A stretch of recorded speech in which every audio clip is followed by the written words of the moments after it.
Hey, before I forget, happy Mother's Day to all you mothers out there. Alright guys, welcome back. This one's going to be a short one today because we had a special event to attend this morning with Diesel Thunder Jr. number 2 here. Or Bonk, if you will.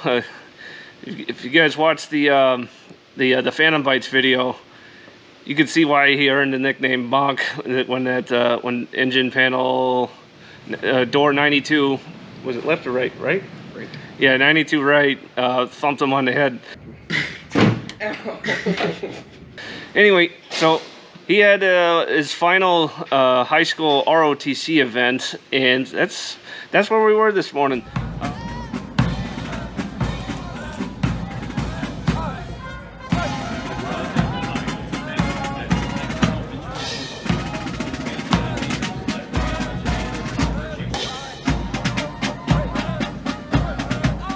So not as much going on here at the hangar. Do have good news with that is we got a battery coming and it'll be here by next weekend. So while we've been busy here doing a little tidying up and organizing some of the parts and a lot of the screws and fittings, definitely we got a battery coming. You guys can look forward to that. Like I said, this one will be a short one. So thanks for watching. We'll see you next time.